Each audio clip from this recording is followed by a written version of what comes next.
Alright people, midweek report time. So a lot of stuff coming out over the last couple of days, some of which I haven't had a chance to talk about. Other things that we're going to be doing, we'll just do a quick preview as well while we're here, because we'll preview the boxing that's going to go on the weekend. We won't do that right at this minute in time. We'll talk about some of the big news that's happening, and one of the main stories emerging today is Zhang versus Joyce 2, the rematch. So we would hear in rumours, well, it was a foregone conclusion we were going to get this fight again, you know. There was talk a couple of weeks ago, maybe a few months ago, about Zhang potentially being an opponent for Tyson Fury in the summer, which I really liked. I mean, I thought that was a really, really decent fight, but obviously Joyce, he exercised the rematch clause, so here we are. Now, I was hearing early September original dates, but it's announced it's going to happen on the 23rd of September. It's going to be on standard BT apparently, which is good. You know, you couldn't put this on pay-per-view. It is a good fight though, don't get me wrong. And they're moving up in the world because the first fight was in the Copper Box, which is in Stratford. Well, Hackney/Stratford. And this one's going to be in the Wembley Arena. Now, I've been in the Wembley Arena myself. It's a good arena. I'll probably try. I wouldn't mind getting over to this fight actually, and scope London out actually, because as many of you know, I'm planning on relocating there. Probably late this year, early next year. So give me a chance to scope out. I wouldn't live in Wembley though. I mean, Wembley's dear, but I wouldn't live. It's too far from the city for me. It's going to be in the Wembley Arena, which is bigger than the Copper Box. So that's a good one. The worry I have with this, right, is that we've had no announcement on this yet. But provisionally, the date we were hearing about for Conor Benn versus Chris Eubank Jr., if in fact that fight happens, is the 23rd of September. Now, the saving grace for this one is the fact that one, if it does happen, is going to be in the Middle East. So they are ahead of time with us. So that main event wouldn't rule out a ring walk at about 9 if it happens. So this one will probably go on later. So probably wouldn't hit in that bad, but it's never ideal. It's a good fight, Zhang versus Joyce now.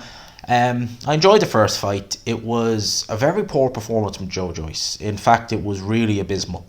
He was horrendous in that fight. There are people who make the argument, and I didn't see this in the fight, but I have seen people make the argument. Now, what I watched was Joyce, even in the 8th round, coming apart. There are a lot of people who believe that Zhang was slowing down noticeably in that 8th round. I'm not one of them. I didn't see it, but they believe that had the fight been allowed to go on, Joyce would have came into his own and potentially been able to get Zhang out of there. Well, we'll never know if that is the case, but what I do know is that we're going to have a chance to have an idea what might happen in round 9 when it kicks off in September. Joyce, some people felt he was too light in that fight. Is being light really that bad of a thing? To be honest with you, some would argue it is if you're draining yourself and they did it the wrong way. Maybe he did do it the wrong way, I don't know. But changes are going to have to be made, because Joyce in that first fight, he didn't look like someone who'd even sparred a southpaw in the run-up to this fight. It was so strange. I mean, it was the ease Zhang was able to let that left hand go, and Joyce was oblivious to it. You know, you would think that if you'd been consistently sparring southpaws in the gym in the run-up to this fight, that you would have the wherewithal to know at least, all right, this is the angle the left hand's going to be coming from. But Joyce had none of that. It was bizarre, really. I wondered, was he sparring orthodox fighters in the run-up to this? Just thinking, you know, oh, it'll be just as good, when, you know, you have to spot that left hand. It's not going to come from the same angles as an orthodox. So we have that fight, which is scheduled as it stands now for April the 23rd. Now, as I said, I'm looking forward to that fight. I think it's going to be good. I hope it doesn't clash with Conor Benn versus Chris Eubank. To be honest with you, that fight I don't care about, Eubank versus Benn. I really don't. I don't give a monkey's about it. You know, Conor Benn, I'll talk about it here, has been, you know, back saying that he's going to prove his innocence with UCAD and stuff like that, that he's got another team of experts, so never mind the dossier that he was harping on about. And apparently, when the WBC said it was contaminated eggs, that was, you know, Conor Benn basically said, no, I'm paraphrasing here, but no, it isn't, but we'll take it. And now he's saying it is. This whole thing has been a complete disaster. You know, whatever you can come back with, whether they exonerate him or not, Conor Benn, through his own hand, has done maybe irreparable damage to his reputation. You know, the failed drugs test, we'll take that out of the equation.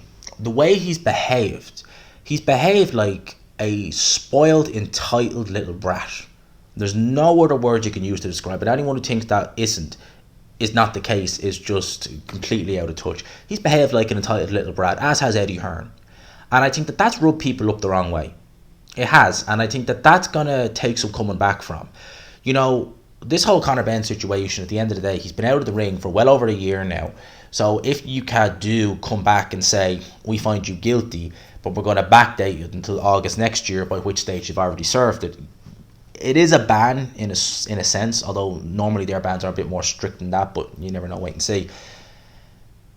If he came out from the start and said, messed up, hold my hands up, and just admitted it, people would still be upset about it. They wouldn't necessarily give him a pass, but I don't think that the level of, what's the word I would use? I don't want to say hate, but anger towards Conor Benn wouldn't be what it is now with so many people because of the way he's behaved at the end of the day. You know, Tyson Fury, you can say what you want about this Alexander Usyk situation and how he's handled it, and he's not handled it well at all. But when he went through his issues with UCAD, he just kept his mouth shut. And he made the odd video now and again saying, I'm going to fight in Spain and this. I mean, you knew that was just bravado. It was never going to happen, especially the shape he was in. But he never got a rope to hang himself with, which is what I feel Conor Benn has done several times during this whole ordeal. And he's never given UCAD a reason to really have it. Like, Conor Benn seems to think the British board have it in for him for reasons why I don't know. And you could say, like, well, do UCAD have it in for him? Well, UCAD probably were indifferent until the way they've seen how he's behaved. I think that might play a role in it, but at the end of the day, you know, I expect that they'll probably turn around and give him a backdated ban.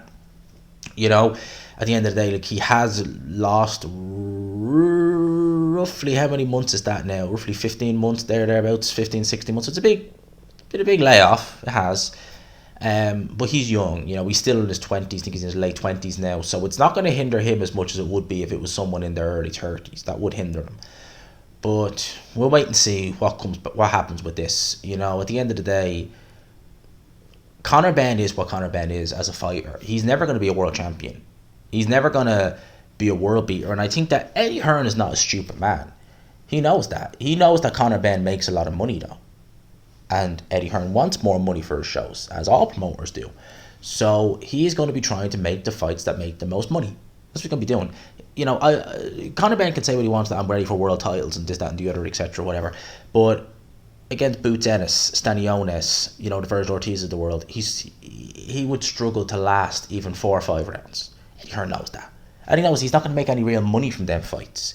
So that's why he's trying to get these retired fighters who he can maybe sell the name with.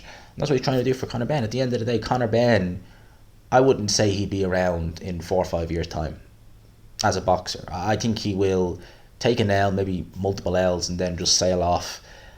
At the end of the day, boxing fans have short memories. I think that this whole drug thing, it'll always follow him, but it'll never be as in people's minds as it is now in the years to come.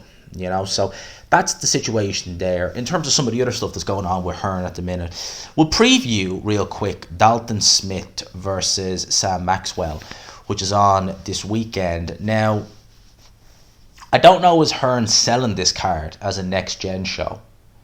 I'm not sure he is, but it really is a glorified next gen show. I mean, it's not amazing, to say the least.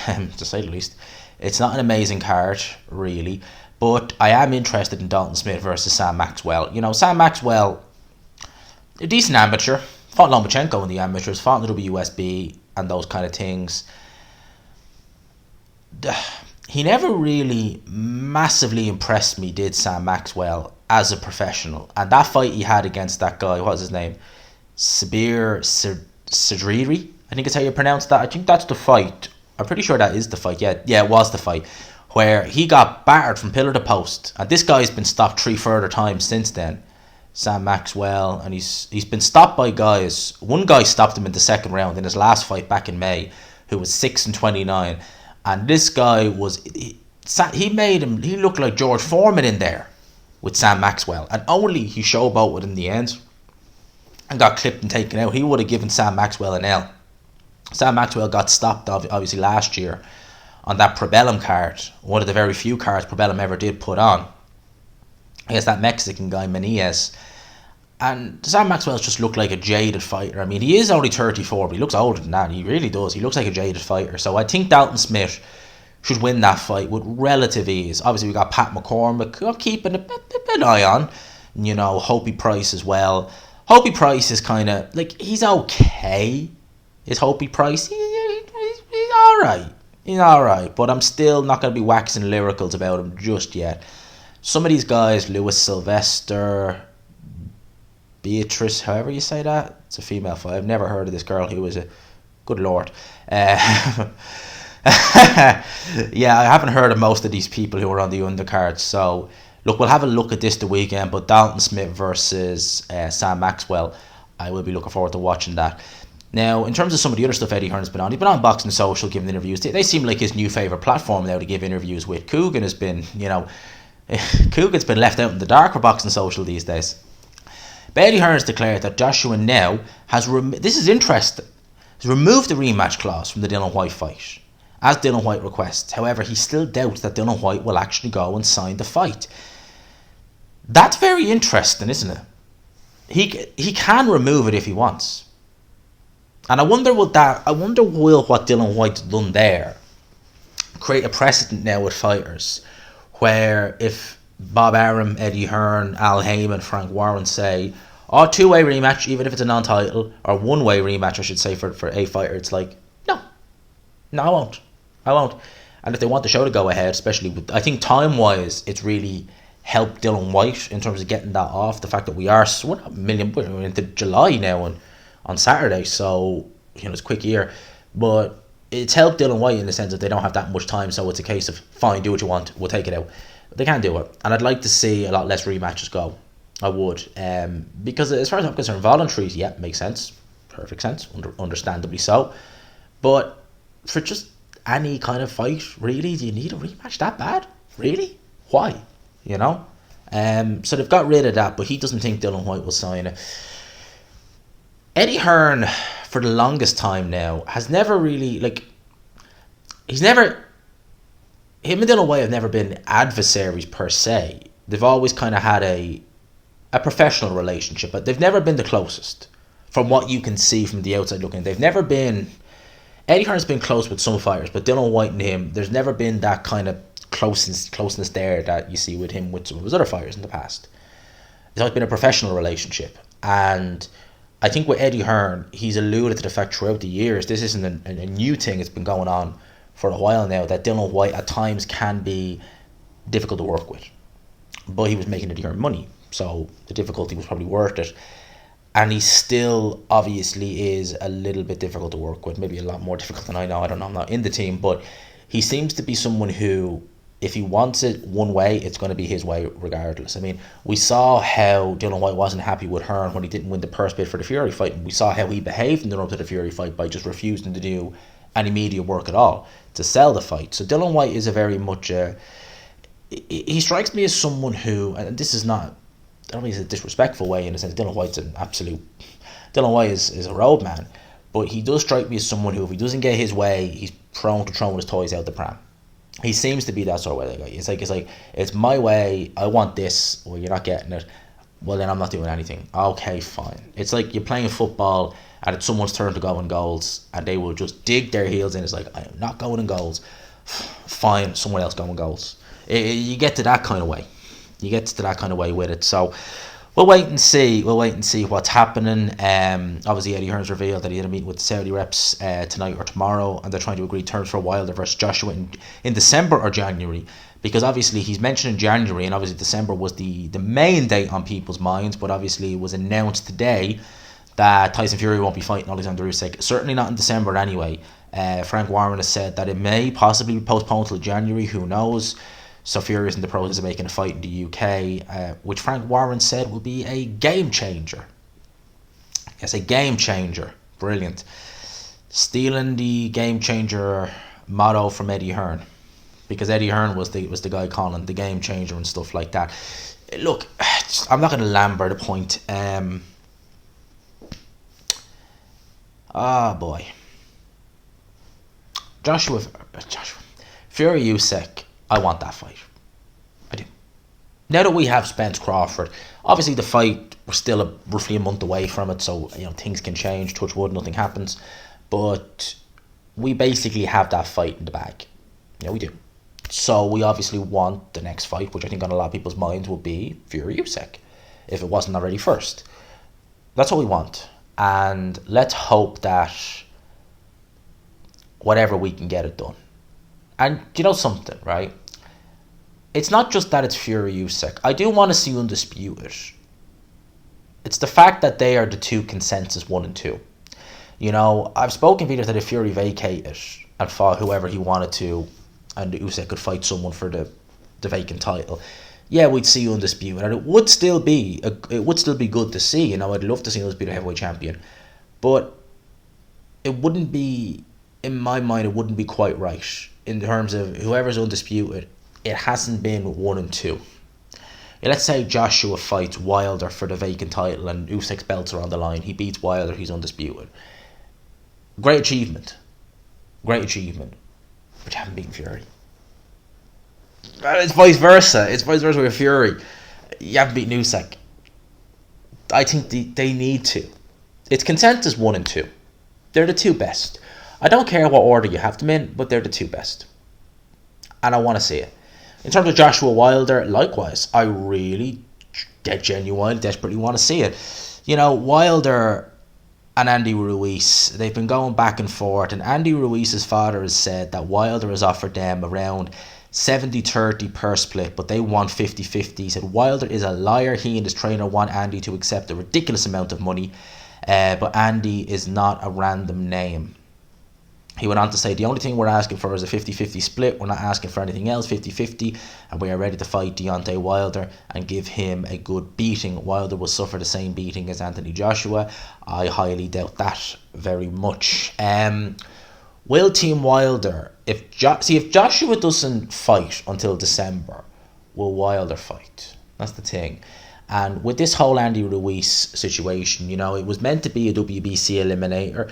They could still fight and it not be a WBC eliminator. They don't have to, because that implies you have to pay sanction fees to WBC. You don't have to if you don't want to. If you don't want them to sanction it, they won't. They just don't pay them sanction fees. So they could actually just fight as a standalone fight, and the winner. Well, obviously they all be hoping for Wilder, and then I've seen Joshua Ruiz twice already. I don't want to see it again. I'm fairly sure I know the outcome. If it happened again, I'd like to see Wilder Ruiz. I think Wilder would have an easier time with Ruiz than Joshua did. In terms of the purse splits, see, this is the thing with heavyweight boxing. We always keep getting into these issues with the purse splits. If you ask my opinion, who I think is the bigger name out of the two, it's Deontay Wilder. It is. Ruiz made more money. Certainly before Wilder got a good dance partner in Tyson Fury, he made more money he made good money in the Joshua fight, and he made very good money in the rematch, extremely good money in the rematch, whereas Wilder's only been making the real big purses since his rivalry with Fury started. He's making good money prior to that, but now he's making very good money, life-changing sums of money. Wilder, I think, is the bigger name out of the two. Andy Ruiz had his moment. He had his moment, his nicest way. He had his 15 minutes of fame, but he's done very little since then. In fact, he's done virtually nothing. He had that fight a year and a bit later with Chris Arreola. Didn't look amazing in it. Pretty sure that was behind closed doors. And then he waited another year and a bit before fighting Luis Ortiz, which is a fight I don't believe did particularly well either. He still isn't the most disciplined fighter. Joined up with Canelo and Eddie Reynoso, and that lasted about long enough to have a cup of coffee. Wilder, on the other hand, is obviously the Hellenius fight didn't do particularly good numbers, but it wasn't expected to, truth be told. And he's done those good fights with Tyson Fury where he's made a lot of money. I think Wilder is the bigger name out of the two. He's the bigger star out of the two. They're not massive stars, but he's the bigger one. And I think that if there was anything to do with WBC, they would definitely be favouring Wilder along the way. They'd be probably if they ordered it as an eliminator, they'd order Wilder to get the bigger end of the purse. I've no doubt they would, because Deontay Wilder was a darling with the WBC. I mean, Sullivan walked to the ring with Wilder for many of his title fights. Yeah, he did that, and he was always so happy with Wilder. He used to say that. I remember him saying once that Wilder had a jab akin to Larry Holmes. What? What? No, he doesn't. But there you go. They have their darlings. Certainly at heavyweight, Vitaly Klitschko was their darling. Then it was then it was Wilder, and now it's Fury. And obviously Wilder is still very close to the WBC, so there'll still be an element of favoritism there. So I think with Wilder, it's a case of they would favour him. I'd favour him heavily over Andy Ruiz. I really, truly would. Let's see, is there any other news that's popping? I say popping and then boom, the Conor Ben. So we already talked about that. We'll have a quick preview of the Jared Anderson versus Charles Martin fight that's happening on this weekend. If anyone's wondering my pick on that fight, it will of course be Jared Anderson by stoppage. I would have loved to have seen Charles Martin come in with more notice, if you know what I mean, rather than a short notice type of gig, because Charles Martin, I don't see him beating Anderson, even if you're talking about peak Martin, if we ever have that. But I still think a peak Charles Martin could cause Anderson a little bit of bother. Not now, I don't think. He is a southpaw, which Anderson was obviously training for with Kazabutsky, I think is how you say his name. So that's the main event. I expect Anderson to win that fight. Arslanbek Makhmudov, who I didn't actually realise was fighting. Thank God, I like Arslanbek Makhmudov. He's a very good fighter. Who is he fighting? He's fighting a guy called Rafael. Oh, there's a very strange name. Akpejaji. Again, butchering the name. A Nigerian heavyweight, 32 years old. 14-0 with 15 knockouts. Who has he fought? He's fought Del Long. Del Long, I believe, was a Deontay Wilder opponent back in the day, wasn't he? Or am I completely mistaken? Yeah, it was actually. I thought he sounded like a Wilder opponent. Terrell Jamil Wood, a well-known heavyweight journeyman over there in America. He normally goes the distance, and he did actually with this. He's actually the only guy who brought this guy the distance. Who else has he been in there with? Any names that I recognise? There's some journeyman you'd recognise. And Santander Stalago. His name rings a bell. Who has he been in there with? Ches Witherspoon. Yeah, I recognized the name. He was in there with Glowacki, Rakim Shakayev. He used to be a cruiserweight back in the day. Well, he's retired now. And he was one of the, he looked like a Viking almost. But he fought like an absolute clown. He fought like a berserker, but with no energy. He'd throw massive amounts of punches and then he'd have no energy. He fought Ola Afolabi back in 2015. This guy fought Lebedev back in 2012, which is a long time. He's been around. So this is that's not the guy, but this is the guy who's fighting Makhmudov. Let's see how he goes. He could surprise us. You never know. Tyrell McCreary, he fought Frampton. He's on the undercard. Dante Benjamin, his name rings a bell. Who's he been in there with? Manuel Austin. His name rings a bell. Kevin Johnson. He's heavyweight. No, that's a different Kevin Johnson. Sorry. Different Kevin Johnson. He was 2-0. I was like, that's definitely not the Kevin Johnson I'm thinking of. So that's pretty much the top ranked card. I expect Jared Anderson to win that fight. He's going to be headlining it. So yeah, I think that's pretty much it. So I will be logging off now for the next day or two. I will bring my equipment with me. So I will hopefully do a couple of videos while I'm away. And I will be back to you guys in this position on Tuesday. So review of the week will probably be done in the hotel room, but we'll do it nonetheless because we keep the show rolling. The show always goes on. For now, lads and lassies, excuse me, I'll leave you with that. Once again, I hope you enjoyed the video. Hit subscribe, of course, if you haven't already. Let's get the numbers going. Let's get to 12k, onto 13, onto 14, onto 15. Get your boy up to 15. We want to get the ball rolling. So help your boy out. For now, lads and lassies, I appreciate you all. Thank you so much for locking in. Always, always, always appreciate seeing you guys hop in. Lads, I'll talk to you. Peace.